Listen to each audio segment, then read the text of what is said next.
The desert highway stretched endlessly under the brutal midday sun, heat rippling off the asphalt like a mirage. A lone motorcycle roared through the emptiness, its rider, Jace Varro, scanning the barren landscape with sharp, restless eyes. His leather jacket was dust-streaked, his gloves worn. Signs of a man who'd spent too long running from his past. But when a faint whimper cut through the engine's growl, he slammed on the brakes, skidding to a halt. There, crumpled near the roadside, was a bloodied military working dog, its fur matted with dirt and dried blood. The insignia on its vest marked it as Kane, a specialized combat K9. Jace crouched beside the animal, his pulse quickening, as he spotted a small blinking device attached to its collar, a damaged camera still recording. The footage it held was fragmented but horrifying. Masked soldiers ambushing a convoy. Kane's handler gunned down in cold blood. This wasn't just a wounded dog. It was a witness. Jace hesitated only a second before scooping Kane into his arms. Behind him, the distant wail of approaching sirens cut through the desert silence.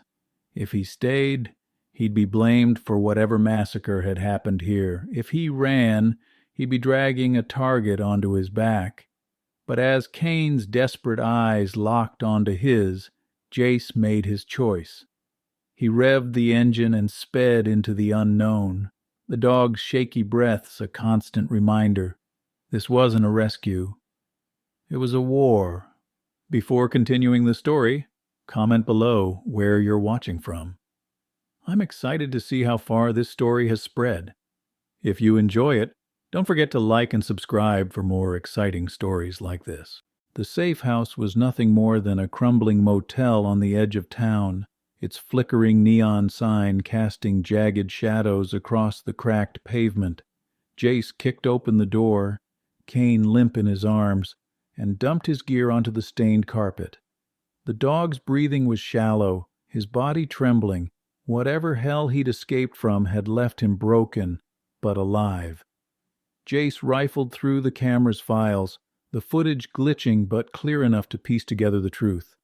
This wasn't a random attack. The soldiers moved with precision, executing Kane's unit like they were erasing evidence. And now, they'd come for the last living witness. Jace's burner phone buzzed. A message from his only contact, a former Special Forces medic named Rhea.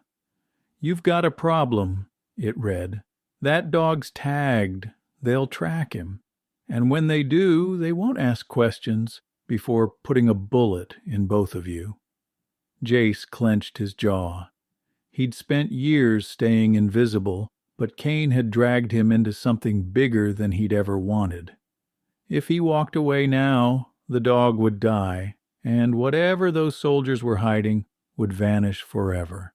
But if he stayed, he'd be painting a target on his back for people who clearly didn't leave loose ends. Outside, the distant growl of an engine cut through the night, too smooth to be local, military grade. Jace flicked off the lights, pressing against the wall as headlights swept past the window. They'd found him faster than he'd expected. Kane let out a low, pained whine, as if sensing the danger. Jace tightened his grip on his pistol. They were coming, and this time, running wasn't an option. The engine idled outside, then cut off. Silence. Too quiet. Jace knew how this worked. They'd surround the place first, cut off exits, then move in. He grabbed Kane's vest and hauled the dog behind the bed, pressing a finger to his own lips. The animal understood, flattening himself against the floor, ears twitching at every sound. Glass shattered in the bathroom window. Distraction. The real breach would come through the front. Jace counted the footsteps. 3, maybe 4. Professionals. The door exploded inward, a flashbang rolling across the carpet. He ducked behind the dresser as the room erupted in blinding light and deafening noise. Shadows lunged through the smoke, rifles sweeping the space. Jace moved fast, a knife buried in the first man's thigh, a pistol whip to the second's temple. Chaos gave him the edge. These weren't just hired guns. Their gear was top tier. Their tactics clean. Military, or something worse. Kane snarled as a soldier grabbed for him, sinking teeth into the man's wrist. Jace used the distraction to put a bullet in the last attacker's knee. The man screamed, collapsing. "Who sent you?" Jace growled, pressing the barrel to his forehead. The soldier spat blood, then grinned. "You're already dead." A gurgle, then foam at his lips. Cyanide. Jace cursed, kicking the body aside. They weren't just hunting Kane. They were burning every bridge behind them. The smell of gunpowder and death hung thick in the motel room as Jace dragged the last body into the bathroom. Kane limped beside him, favoring his injured leg but still alert. They needed to move, now. But where? Rhea's message flashed in his mind. She knew more than she'd said. Tapping a quick reply, he got coordinates, not an address. Somewhere in the industrial district. A trap? Maybe. But it was the only lead he had. The abandoned textile mill stood like a graveyard of rusted metal and broken windows. Jace approached from the rear, pistol drawn, Kane silent at his heel. A shadow detached itself from the wall. Rhea, her face half hidden under a hood, a rifle slung across her back. "Took you long enough," she muttered, eyeing Kane. "He's worse off than I thought." Jace didn't lower his weapon. Talk fast. Why's a retired medic mixed up in this? Rhea's smile didn't reach her eyes. She pulled a drive from her pocket. Because Kane's not the only loose end. The files on screen showed a list of names, all crossed out except one, Kane's handler, marked MIA. "They're scrubbing a black op. Your dog's proof it went wrong." Jace stared at the screen. This wasn't just about survival anymore. Someone was still alive out there. And if they found him first... A metallic click echoed from the rafters. Too late. Rhea's body jerked as the sniper round punched through her shoulder. Jace dove for cover, dragging Kane with him as the night erupted in gunfire.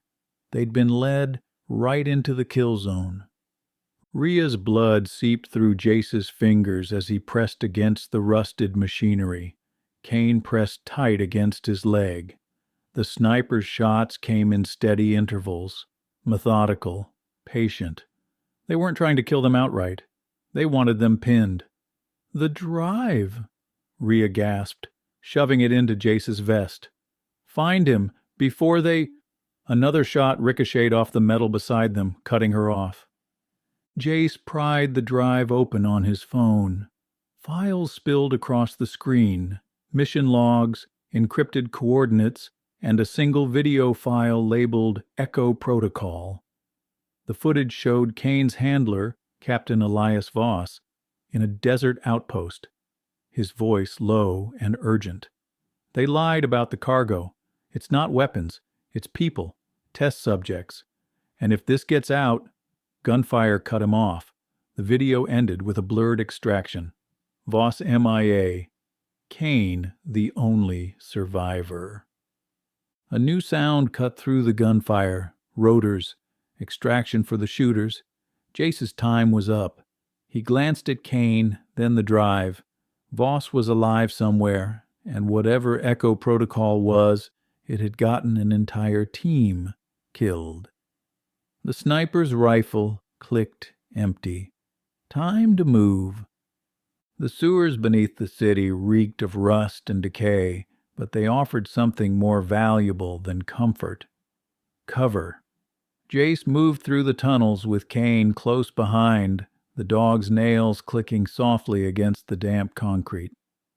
Above them, patrols scoured the streets, their radios crackling with updates on the fugitives. They needed allies, and fast.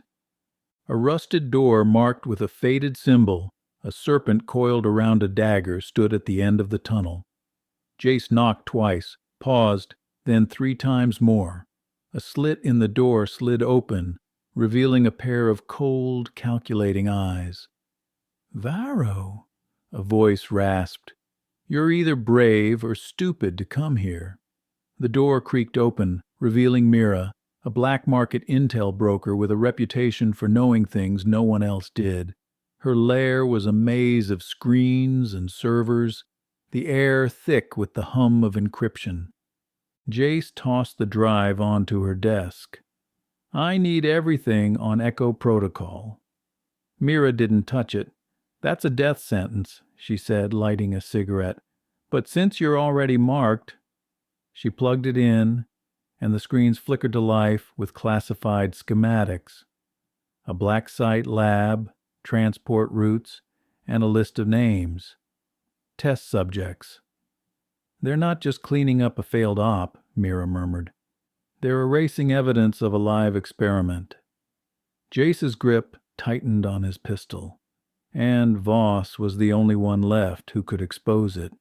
The safe house Mira provided was too clean, too quiet. Jace's instincts screamed at him the moment they stepped inside. Kane sensed it too, his ears pinned back, a low growl rumbling in his chest. Jace checked the corners, the vents, the 2 perfectly placed chairs. Then he saw it. A glint of glass near the ceiling. A camera. Mira's voice crackled through a hidden speaker. "Don't take it personally, Varro. They offered more than you ever could." The locks on the doors clicked shut. Jace barely had time to yank Kane behind the couch before the gas canisters dropped from the ceiling, hissing white smoke into the room. His vision blurred, his muscles turning to lead. Through the haze, he saw figures in hazmat suits storming in, their movements clinical, efficient. As darkness swallowed him, Jace's last thought was of Kane, the dog's teeth sinking into a suited arm, his snarl the last sound Jace heard before everything went black. They'd underestimated the dog. That would be their mistake. Jace woke strapped to a steel table, the sterile glare of surgical lights burning his eyes. His limbs felt numb, drug still swimming in his veins. Across the white-tiled room, glass cells held shadowed figures. One moved closer to the barrier, a face pressed against the glass. Captain Elias Voss. His eyes were bloodshot, his military tattoos now marred by fresh scars and injection marks. A voice echoed from unseen speakers. "Subject J117 recovered with K9 asset. Proceed with neural sync testing." Jace thrashed against his restraints as a technician approached with a syringe filled with swirling silver liquid. Behind him, Kane was muzzled and pinned down on another table, electrodes attached to his skull. The truth hit Jace like a bullet. Echo Protocol wasn't about erasing evidence. It was about weaponizing the bond between handler and dog. Voss suddenly slammed against his cell door, his voice raw. "They're linking minds, Varro. They want an army of human-dog hybrids. Perfect soldiers." The syringe plunged into Jace's neck. Fire spread through his veins as his vision exploded with fragmented images. Kane's memories of gunfire, blood, a desert road. Then, clearer than his own thoughts, he heard it, Kane's voice in his head. "Jace, fight." The world snapped into razor-sharp focus. Jace could feel Kane's heartbeat as if it were his own. The dog's panic and fury coursing through him like electricity. The muzzle around Kane's snout strained as the dog thrashed, and, With a shared surge of adrenaline, Jace pushed the command through their unnatural link. Now! Kane's jaws wrenched free with a metallic crack, his teeth sinking into the nearest technician's arm. The man screamed, flailing back into a tray of surgical tools. Jace's muscles responded in perfect sync. He tore at his restraints, the drug's effect shattered by the neural sync's intensity. Voss roared from his cell, slamming his body against the glass. "The control panel! Red switch!" Jace lunged, dodging a guard's stun baton. He could see the room through Kane's eyes now, the guard's flank exposed, the emergency exit's weak hinge. Kane hit the man's legs like a battering ram, just as Jace smashed his fist into the panel. Alarms blared as the cell doors burst open. Voss staggered out, grabbing a scalpel and driving it into a guard's neck. "They turned us into lab rats!" he spat, tossing Jace a pistol. "Time to return the favor!" The facility's corridors blurred as they ran, Jace and Kane moving as one entity, dodging gunfire, anticipating attacks before they came. But with every step, the sync deepened, and Jace felt something terrifying. Kane's consciousness fraying at the edges, overwritten by the experiment's damage. They were running out of time. The rooftop access door burst open, revealing a storm-washed helipad and the city's skyline beyond. Behind them, the facility's self-destruct alarms wailed. Voss had triggered the failsafe. The only escape was a rusted maintenance ladder leading to the adjacent building, but the gap yawned dangerously wide. Kane hesitated, his paws slipping on the rain-slicked metal. Through the sink, Jace felt it, the dog's terror of heights, a memory not his own.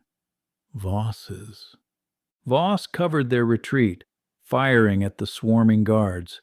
"Go!" he shouted. "They'll just rebuild this hellhole unless someone exposes it." Jace grabbed Kane's vest, staring into the animal's eyes, now too human, too fractured by the experiment. The sink was killing him. Jace did the only thing he could. He wrenched the neural transmitter from his own temple, severing the link with a scream of agony. Kane collapsed, whimpering but free.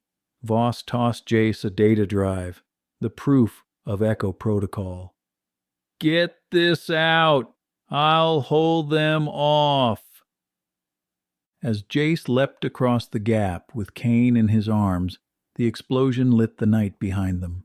The sink was gone, but in its place was something older, truer, a bond forged in fire. Somewhere in the smoke, Voss's final stand became legend. And in the streets below, a new war began. Share which moment in this story resonated with you most. Subscribe our channel, Heartwarming Storytime, to help us spread stories of hope in a world that desperately needs them.